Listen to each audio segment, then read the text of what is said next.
नमस्कार. मी प्राध्यापक तुकाराम बोकारे.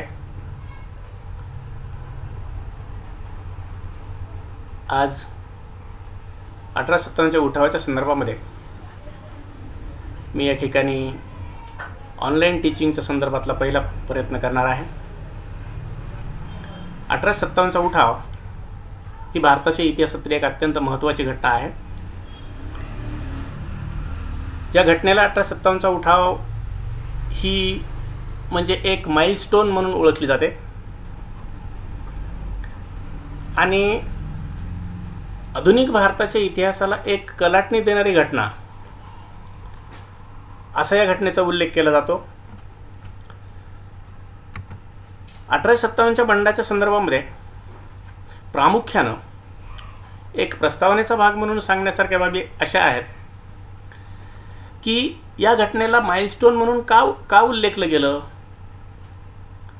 त्याचं कारण हे आहे की 19व्या शतकाच्या मध्यावरची ही घटना, ज्या घटनेनं केवळ ईस्ट इंडिया कंपनीची सत्ता जाऊन ब्रिटिश पार्लमेंटची सत्ता भारतावर आली,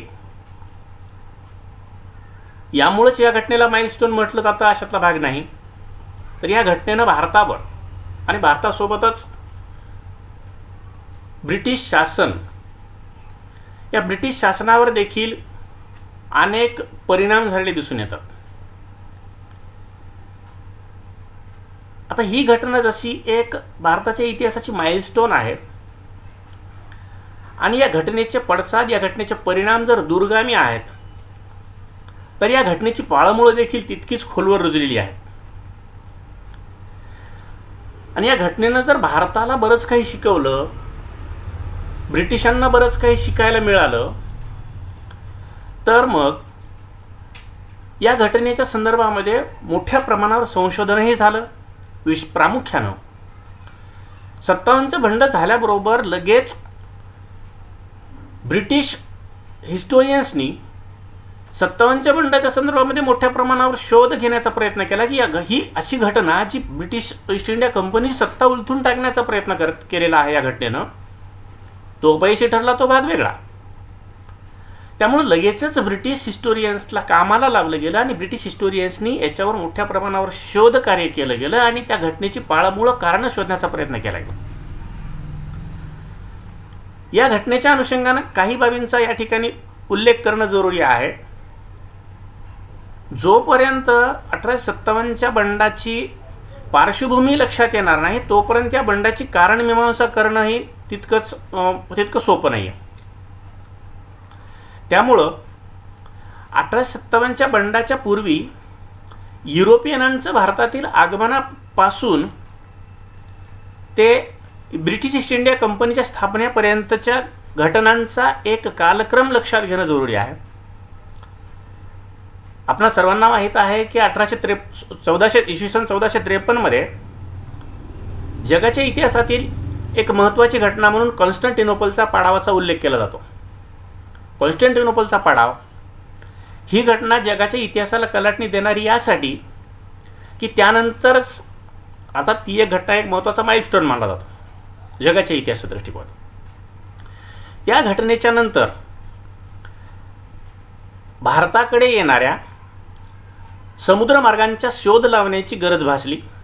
त्यातून अनेक युरोपीय सत्तांना भारताकडे येणाऱ्या समुद्रमार्गाचा शोध लावावा लागला, त्या अनुषंगाने लागला. त्यामध्ये पोर्तुगीज, स्पॅनिश, त्यानंतर फ्रेंच, ब्रिटिश, डच ह्या सगळ्या युरोपीय सत्ता प्रामुख्याने ह्या व्यापाराच्या अनुषंगानं भारताकडे आल्या.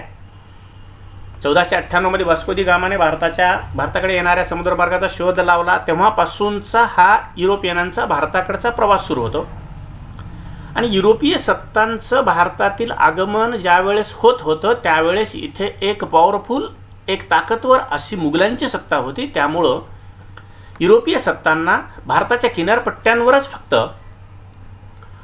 आपले बस्तान बसवावे लागले. प्रारंभीच्या कालखंडामध्ये कोणत्याही प्रकारच्या वखारी वगैरे स्थापन करता आल्या नाहीत.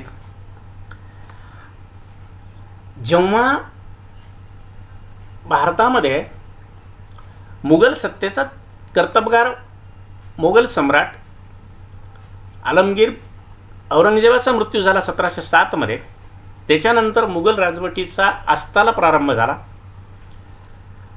इथून खऱ्या अर्थानं युरोपीय सत्तांना भारतातील स्थानिक सत्तांसोबत व्यापारी करार मदार करण्याचे एक वेगवेगळ्या संधी मिळाल्या आणि मुघल दरबाराकडून सुद्धा वेगवेगळ्या सोयी सवलती व्यापाराच्या अनुषंगाने मिळवण्याचे प्रयत्न करता आले.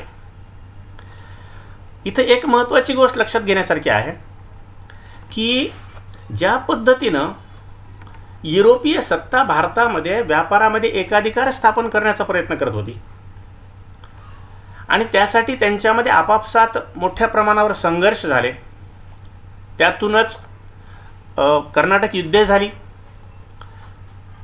फ्रेंच आणि ब्रिटिशांमध्ये. यासारख्या अनेक लढाया, अनेक संघर्ष युरोपीय सत्तांमध्ये जसे झाले तसेच ते युरोपीय सत्ता आणि भारतीय सत्तांमध्ये देखील झालेले दिसून येतात.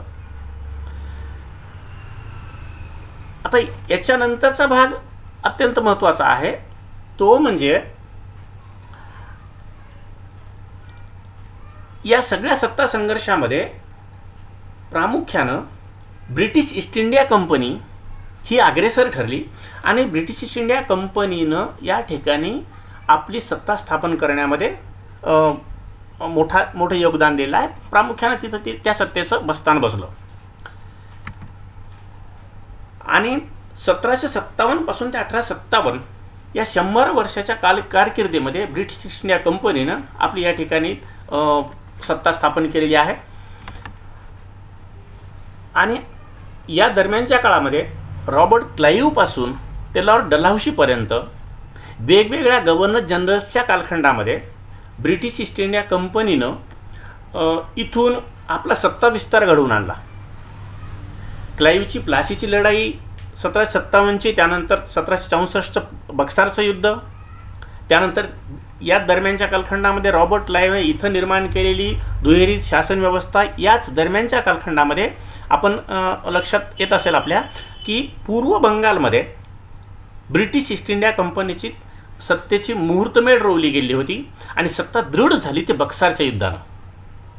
आणि ही अशा पद्धतीनं एका मोठ्या ब्रिटिश ताकदवर अशा व्यापारी राष्ट्राच्या सत्तेचा प्रारंभ रॉबर्ट क्लाईव्हनं घडवून आणला. या ठिकाणी रॉबर्ट क्लाईव्हच्याबद्दल त्याच्या कार्याचं मूल्यमापन करत असताना असं म्हटलं जातं की रॉबर्ट क्लाईव्हनं या ठिकाणी एक अशा प्रकारचा एक पूल बांधून ठेवला, म्हणजे तळाचा अंदाज नसलेल्या अशा खोल तळाचा अंदाज नसलेल्या अशा एका नदीमध्ये रॉबर्ट क्लाईव्हनं पूल बांधून ठेवला, ज्या पुलावरून लंगडेही चालू लागले आणि आंधळ्यांना सुद्धा त्यांचा मार्ग चाचपडता आला. या शब्दांमध्ये रॉबर्ट क्लाईव्हच्या कामगिरीचं यथार्थ मूल्यमापन इतिहासकारांनी केलेलं आहे. रॉबर्ट क्लाईव्हच्या नंतरच्या कालखंडामध्ये वॉरन हेस्टिंग्ज, त्यानंतर Lord Cornwallis, Lord Wellesley, Lord Hastings, Lord Bentinck, Lord Dalhousie या सगळ्या सत्ता विस्तार घडवून आणणाऱ्या राज्यकर्त्यांनी भारतातील ईस्ट इंडिया कंपनीच्या गव्हर्नर जनरल्सनी मोठ्या प्रमाणावर हा सत्ता विस्तार घडवून आणला. या दरम्यानच्या कालखंडामध्ये कंपनीचं जे शासन आहे, या कंपनी शासनाच्या कार्यकालातच खऱ्या अर्थानं 1857च्या बंडाची पाळंमुळं रुजलेली दिसून येतात. त्यानंतर कंपनी शासनाच्या विरोधातला हा उठाव, हे बंड, जी भारताच्या इतिहासाला कलाटणी देणारी घटना मानली जाते आणि त्या घटनेचे दूरगामी परिणाम दिसून येतात. त्या अर्थानंच असं म्हणता येईल की जी घटना जेवढी दूरगामी परिणामकारक असते तेवढीच त्या घटनेची पाळंमुळं इतिहासामध्ये तेवढीच पाळंमुळं खोलवर रुजलेली असतात. त्यामुळं या अनुषंगानं आजच्या या व्याख्यानाच्या अनुषंगानं, या टॉपिकच्या अनुषंगानं वेगवेगळ्या कारणांचा आढावा घ्यायचा आहे. त्यामध्ये प्रामुख्यानं राजकीय कारणं प्रमुख आहेत, त्यानंतर क्रम लागतो आर्थिक, त्यानंतर सामाजिक धार्मिक कारणांचा, नंतर काही लष्करी कारणं आहेत आणि नंतर एक तात्कालिक कारण आहे ज्यामुळे 1857चं बंड घडून आलं. आता या सगळ्या कारणांच्या चर्चेपैकी आजच्या या घटनेच्या अनुषंगानं केवळ एकाच मुद्द्याचं स्पष्टीकरण या ठिकाणी अपेक्षित आहे, ते म्हणजे राजकीय कारण. पण राजकीय कारणांचा आढावा घेण्यापूर्वी मी प्रामुख्यानं एका गोष्टीवर लक्ष केंद्रित करू इच्छितो की 1857च्या बंडाचं नेमकं स्वरूप काय होतं. ही एक अत्यंत महत्त्वाची बाब मानली जाते की इतिहासामधील काही घटनांच्या बद्दल वेगवेगळी मतमतांतर असतात. तसंच 1857च्या बंडाच्या स्वरूपाच्या संदर्भामध्ये प्रामुख्यानं 3-4 मतप्रवाह आढळून येतात. पहिला मतप्रवाह आहे जो प्रामुख्यानं साम्राज्यवादी इतिहासकारांनी मांडलेला आहे. त्याशिवाय काहींनी वास्तववादी असं संशोधन करून देखील काय आपली मतं मांडलेली आहेत. तो पहिला मतप्रवाह आहे 1857च्या बंडाच्या स्वरूपाच्या संदर्भातला की हे 1857चं बंड एक शिपायांची भाऊगर्दी होती किंवा हा एक केवळ एक विद्रोह होता. आणि या संदर्भामध्ये सर जॉन शिले, पी रॉबर्ट्स, लॉरेन्स, स्मिथ, मॅलेसन आणि भारतातील सर सय्यद अहमद खान, त्याच्यानंतर दुर्गादास बंडोपाध्याय यासारख्याने 1857च्या बंडाच्या स्वरूपाच्या संदर्भामध्ये एक मत व्यक्त केलं आहे की हे केवळ एक शिपायांची भाऊगर्दी होती, शिपायांचं बंड होतं किंवा हा एक केवळ एक विद्रोह होता. त्यानंतर दुसरा मतप्रवाह मांडला जातो तो म्हणजे 1857चं बंड हे स्वातंत्र्य मिळवण्यासाठीचा पहिला प्रयत्न होता, the first struggle for independence. प्रामुख्यानं स्वातंत्र्यवीर विनायक दामोदर सावरकर यांनी 1907च्या दरम्यान इंग्लंडमध्ये या संदर्भातला एक ग्रंथ प्रकाशित केला आणि त्यामध्ये स्ट्रॉंगली असं समर्थन केलं की 1857चं बंड हा भारतीयांना स्वातंत्र्य मिळवण्यासाठीचा तो पहिला प्रयत्न होता. पहिले स्वातंत्र्य समर म्हणून त्यांचं इतिहासामध्ये तो ग्रंथ गाजलेला आहे. त्याच अनुषंगानं पट्टाभी सीतारामय्या, त्यानंतर अशोक मेहता यांनी सुद्धा 1857च्या बंडाच्या संदर्भामध्ये हे स्वातंत्र्य मिळवण्याचा तो पहिला प्रयत्न होता असं हेही एक स्वरूप सांगलं जातं. त्यानंतर अलीकडच्या काळामध्ये नांदेडचे शेषराव मोरे यांनी एक ग्रंथ प्रकाशित केलेला आहे जो अत्यंत मोलाचा ग्रंथ मानला जातो, ज्यामध्ये मोठ्या प्रमाणावर संदर्भ ग्रंथांचा देखील आधार घेतलेला आहे. काही अस्सल संदर्भ ग्रंथ आहेत, काही दुय्यम साधना आहेत आणि तो ग्रंथ आहे 1857चा जिहाद. 1857च्या जिहाद या ग्रंथामध्ये त्यांनी साधारण मांडणी करण्याचा प्रयत्न केला आहे. हे तिसऱ्या प्रकारचं स्वरूप झालं. याशिवाय आउटरामसारख्या काही हिस्टोरियन्सनी याला द प्लॉट ऑफ हिंदू मुस्लिम किंवा भारतातील हिंदू मुस्लिमांचा कट अशाही स्वरूपाचं एक मत मांडलेलं आहे. तर याचं सारांश असं, कन्क्लुजन असं सांगता येईल स्वरूपाच्या संदर्भामध्ये की हे बंड केवळ स्वातंत्र्य समर नव्हतं, केवळ एक शिपाई म्युटिनी किंवा शिपायांचा विद्रोह नव्हता, तो केवळ जिहाद नव्हता किंवा तो एक हिंदू मुस्लिमांचा कट नव्हता, तर या बंडाचं स्वरूप संमिश्र असल्याचं दिसून येतं. आता मूळ कारणांच्या संदर्भामध्ये जात असताना लक्षात येईल की घटना जी आहे 1857च्या बंडाची, ही घटना इतकी परिणामकारक आहे आणि या घटनेला त्याच अनुषंगानं कारणीभूत ठरलेली आहेत. याची सिक्वेन्स लावत असताना प्रामुख्यानं राजकीय कारणं जास्त जबाबदार आहेत. त्यानंतर आर्थिक घटकांचा समावेश होतो. त्यानंतर सामाजिक, धार्मिक, सोशल, रिलिजियस कॉजेसचा समावेश होतो. त्यानंतर मिलिटरी म्हणजे लष्करी कारणाचा समावेश होतो आणि एक इंटेंजेनियस कॉज म्हणून ज्याला तात्कालिक कारण म्हणता येईल, या तात्कालिक कारणाचा समावेश होतो जे काडतूस प्रकरण म्हणून आपण ओळखतो. आजच्या व्याख्यानामध्ये प्रामुख्यानं इथं मी फक्त एक राजकीय कारणांचा उल्लेख या ठिकाणी करणार आहे. तर राजकीय कारणं ही प्रामुख्यानं कारणीभूत ठरतात. त्या राजकीय कारणांमध्ये ब्रिटिशांची जी एक साम्राज्यवादी नीती आहे, जी साम्राज्यवादी नीती याला जास्त प्रमाणात कारणीभूत ठरलेली आहे. आणि ती नीती म्हणजे ब्रिटिशांनी येथे तराजू, तलवार ते तख्त अशा स्वरूपाचा प्रवास केला आहे. आणि हा प्रवास करत असताना ब्रिटिशांनी इथे सगळ्या प्रकारच्या नीतीचा वापर केलेला आहे आणि आपला साम्राज्य विस्तार घडवून आणला. हा साम्राज्य विस्तार घडवून आणत असताना रॉबर्ट क्लाईव्हपासून ते डलहौसीपर्यंत जरी ब्रिटिशांचं शासन हे नीतीचं शासन असा गवगवा केला जात असला तरी ब्रिटिशांचं शासन हे नीतीचं न्यायाचं शासन अजिबात नव्हतं. त्यातले काही बेंटिंगसारखे काही भारतीयांच्या हिताची काही ध्येय धोरणं राबविणारे गव्हर्नर जनरल सोडले तर बाकीच्या सर्व गव्हर्नर जनरल्सनी, ज्याचा उल्लेख यापूर्वीच थोड्या वेळापूर्वी मी केलेला आहे, त्या सगळ्या गव्हर्नर जनरल्सनी सगळ्या नीती अनितीचा कोणताही तमा न बाळगता इथे साम्राज्य विस्तार घडवून आणला. हा साम्राज्य विस्तार घडवून आणत असताना भारतीय सत्तांना आणि भारतीय जनतेला मोठ्या प्रमाणावर छळलं गेलं आणि त्या असंतोषातूनच 1857च्या बंडाचा उद्रेक झालेला आहे. यानंतर प्रामुख्यानं दुसरं कारण जे आहे पॉलिटिकल कारण, राजकीय कारण, ते म्हणजे लॉर्ड डलहौसी आहे. लॉर्ड डलहौसीनं 3 मार्गांनी इथे साम्राज्य विस्तार घडवून आणला. त्यानं पहिला मार्ग युद्धाचा वापरला, दुसरा मार्ग त्याने वापरला तो दत्तक विधान नामंजूर, आणि तिसरा मार्ग त्याने भ्रष्ट राजकारभाराचं कारण दाखवून संस्थानं खालसा केली आहे. ही संस्थानं खालसा करण्याचं धोरण जे लॉर्ड डलहौसीनं वापरलं त्याचा परिणाम म्हणून देखील 1857च्या बंडाचा उद्रेक झाला आहे. लॉर्ड डलहौसी हा लॉर्ड कॅनिंग येण्याच्या अगोदर 1848 पासून ते 56 एवढ्या कालखंडामध्ये तो भारताचा गव्हर्नर जनरल होता.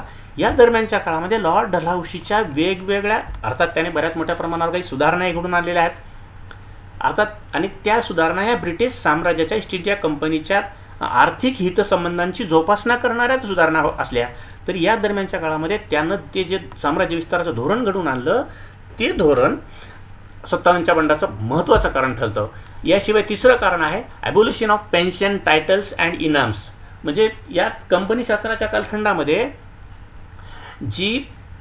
जे संस्थानिकांना पेन्शन दिलं जात होतं, टायटल म्हणजे पदव्या दिल्या जात होत्या, काही इनाम दिले जात होते, ते सुद्धा जप्त केले गेले, हे कारण आहे.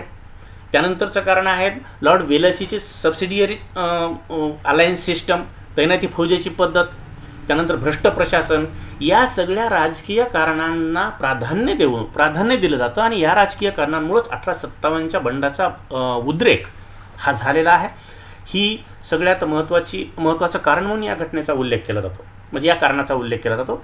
हे अशा प्रकारची राजकीय कारणं 57च्या बंडाचं एक महत्त्वाचा घटक आहे. याशिवाय यानंतर आपण उद्याच्या तासिकेमध्ये आपण या ठिकाणी पाहत आहोत की वेगवेगळ्या कोणकोणते सेंटर्स आहेत 1857च्या बंडातली महत्त्वाची ठिकाणं आहेत. उत्तर भारत प्रामुख्यानं आहे. त्यानंतर 1857च्या दरम्यानचा भारताचा दुसरा एक मॅप आपल्यासमोर दिसत असेल. थोडक्यात सांगण्याचा भाग म्हणजे असा की भारतामध्ये युरोपियनांचं आगमन कसं झालं, त्यानंतर इथे कसा सत्ता संघर्ष झाला, भारतातील म्हणजे हा संघर्ष प्रामुख्यानं युरोपीय सत्तांमध्ये झाला. त्यानंतर दुसऱ्यांदा हा संघर्ष झाला तो युरोपीय सत्ता आणि भारतातील सत्ता, त्यामध्ये ब्रिटिश कसे अग्रेसर ठरले, आणि त्याच्यानंतर मग ब्रिटिश इंडिया कंपनीची इथे सत्ता कशी स्थापन झाली आणि ती सत्ता 1757 पासून 1857पर्यंत या सत्तेचा विस्तार कसा होत गेला, हा सगळा आढावा या ठिकाणी आपण घेतलेला आहे. आणि त्या पार्श्वभूमीवर प्रामुख्यानं 57च्या बंडाला राजकीय कारणं कशी कारणीभूत ठरतात या सगळ्या घटनांचा आढावा घेतलेला आहे. आजच्या या अनुषंगानं या ठिकाणी आपण थांबू आणि we will continue with rest of next video. Thank you very much.